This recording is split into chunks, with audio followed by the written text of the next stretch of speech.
O mercado de criptomoedas simplesmente disparou nessa segunda-feira com as notícias de possível aprovação dos ETFs de Ether lá nos Estados Unidos. No Giro Macro de hoje, a gente vai dar uma passada em todo o contexto geral, mas claro, não tem como não dar um foco especial à questão dos ETFs, que agora possuem 75% de chance de serem aprovados já nessa quinta-feira. É o que eu vou estar te explicando logo depois da vinheta.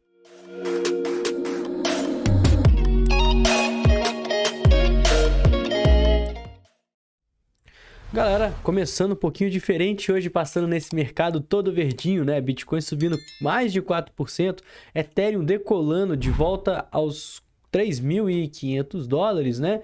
E tudo isso porque o Eric Balchunas, ele já colocou como sendo 75% a chance de aprovação de ETF de Ether já nessa semana, que a gente tem duas deadlines super importantes, tá? A deadline da VanEck no dia 23, quinta-feira, e a deadline da ARK 21 Shares dia 24. Mas a gente vai entrar em mais detalhes sobre essas deadlines daqui a pouco, porque antes, né, o nosso giro macro não tinha como a gente não falar de macroeconomia. E galera, sinceramente falando, hoje não está acontecendo nada de relevante, assim como nessa semana, tá? A gente tem uma semana aí repleta de discursos. Ontem teve o discurso do Powell, mas não foi bem um discurso, né? Teve uma formatura numa faculdade lá dos Estados Unidos e aí ele falou na hora dessa formatura, tanto que, pô, domingo, né? Era um discurso até gravado, falando mais sobre, era uma formatura do curso de Direito, né? Então falando ali um incentivo para as pessoas exercerem a sua função da forma devida, enfim, bastante discurso hoje. Amanhã, bastante discurso, né? A gente tá vendo aí que tem muito discurso ao longo dessa semana. O que vai ter de relevante? PMI, tá? PMI é importante, que mede aí o mercado de trabalho lá nos Estados Unidos. Eu diria que praticamente, né, da parte macro é essa. Tanto que a gente não teve quase nenhuma, ou melhor, não tivemos nenhuma mudança no sentimento, né, dos investidores. A gente segue aguardando corte na taxa de juros, provavelmente para a reunião de setembro, dia 18/9. Essa é a maior probabilidade, enquanto a de junho e de julho seguem sem grandes alterações. E vale falar também que os ETFs de Bitcoin tiveram uma entrada muito forte de capital na semana passada, tá? A gente chegou a passar o bilhão de compras, foram mais de $1 bilhão de entradas. E a própria Grayscale registrou dias positivos. A BlackRock saiu de uma sequência aqui de dias sem compras e já injetou aí $93 milhões, mostrando, né, que o otimismo dos investidores está voltando ao jogo. E se a gente tiver uma aprovação nos ETFs de Ether ao longo dessa semana, a gente também pode ver um influxo nos ETFs de Bitcoin, né, fazendo o mercado se movimentar ainda mais do que ele está se movimentando hoje.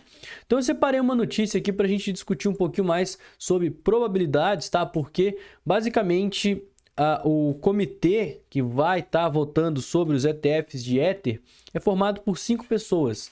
Se a maioria dessas 5 pessoas resolverem dar uma luz verde para os ETFs de Ether na Bolsa de Valores, significa que logo mais, né, as maiores gestoras do mundo que são atualmente, né, que fornecem ETFs de Bitcoin, vão também fornecer ETFs de Ethereum. E a gente viu como que essas gestoras elas estão injetando grana pesada, como que está tendo interesse.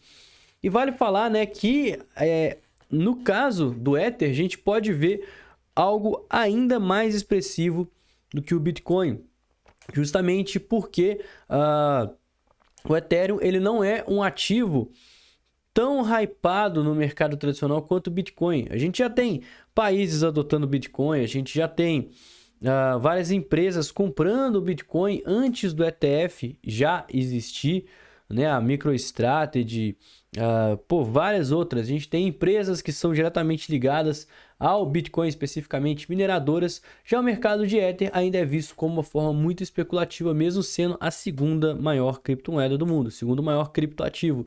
Então, se a SEC aprovar o ETF de Ether, a gente pode ver um efeito muito mais forte do que aconteceu com o Bitcoin, justamente porque a gente vai ter aquela quebra de preconceito, né? Falou, poxa, a gente sempre falou mal dessa criptomoeda, agora ela tá na bolsa de valores, cara. Eu preciso entender como é que isso funciona, eu preciso estar tendo exposição.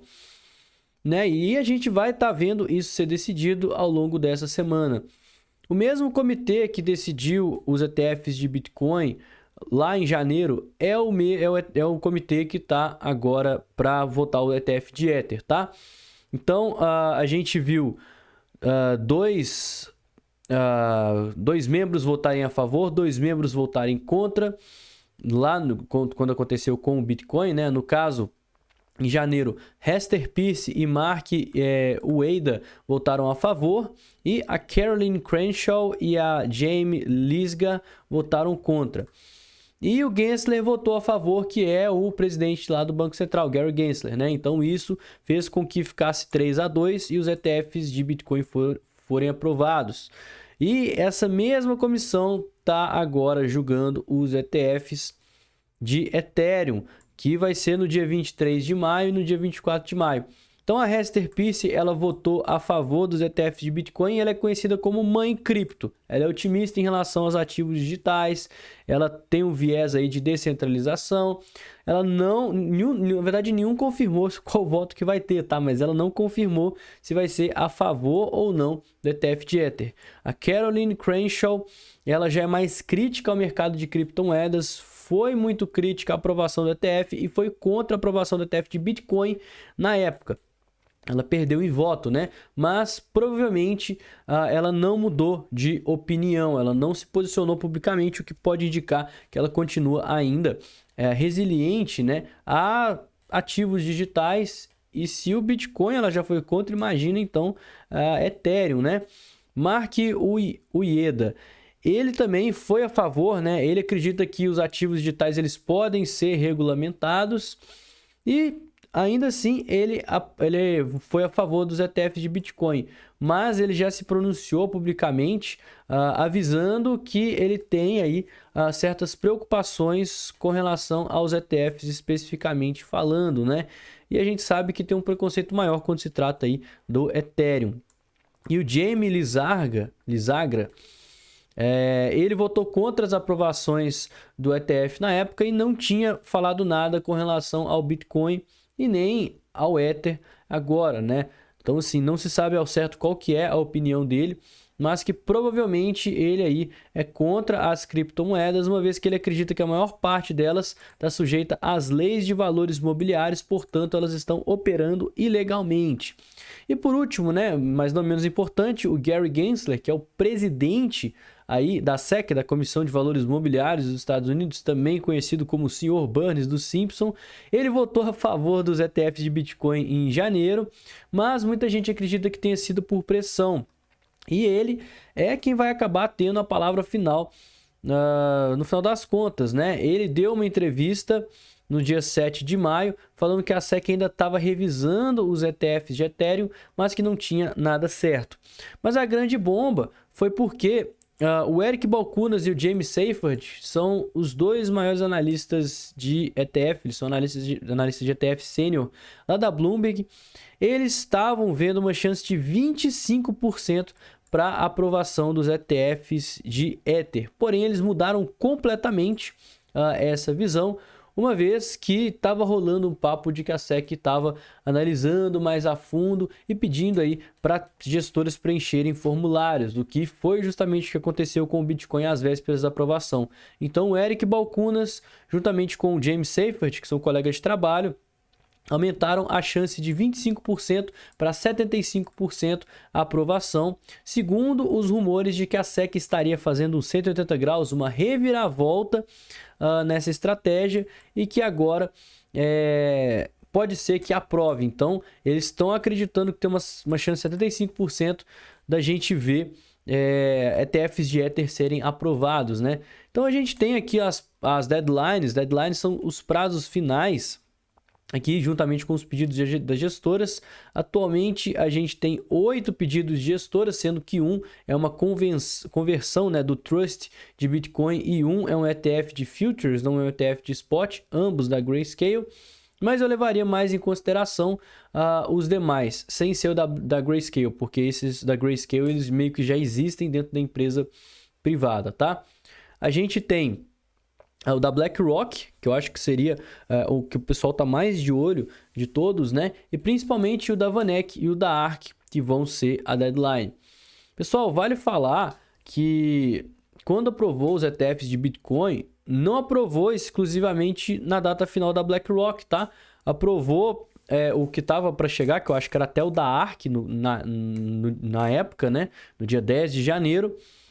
E como aprovou um e todos os outros preencheram o formulário 19B-4, que é o formulário para estar, de fato, ofertando esses ativos de forma legal na Bolsa de Valores, todos os outros foram automaticamente aprovados. Então, se no dia 23/5 a VanEck tiver um pedido confirmado para os ETFs, significa que todos os demais estarão automaticamente confirmados, com exceção do Futures Trust, né? O Trust de futuros.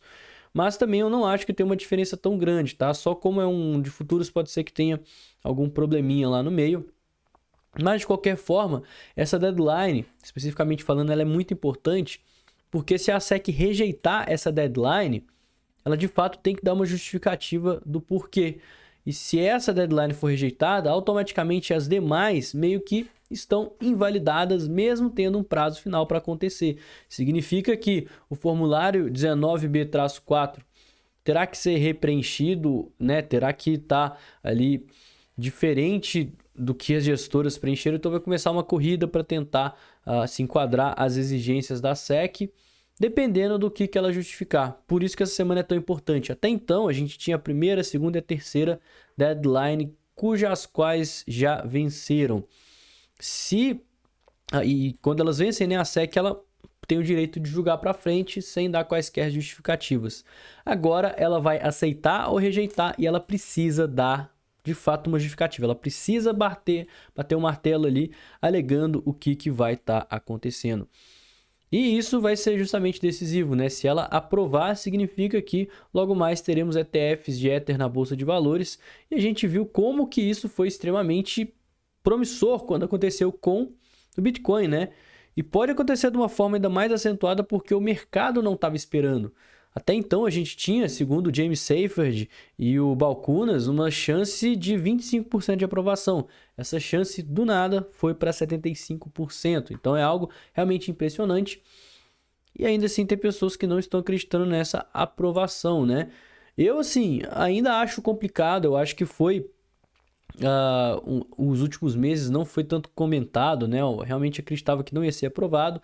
Mas quem sou eu para falar alguma coisa contra o Eric Balchunas e o James Seyffart? Se eles acham que tem 75% de chance de Ether, eu fico extremamente feliz, né? Eu fico bullish pra caramba agora.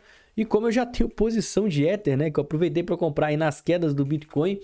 Se o Ether subir, cara, minha carteira agradece, inclusive ela já está agradecendo bastante, né? Que eu já tô aí com uma rentabilidade de mais de 20% só no meu portfólio de Ether por conta aí dessa notícia. Se for aprovado, a gente pode ver altas maiores acontecer. Lembra que o Bitcoin aqui, ele tá acima do topo histórico de 2021. O Ether tá bem abaixo, então ele tem muito chão aí para muito teto, né, para estar superando.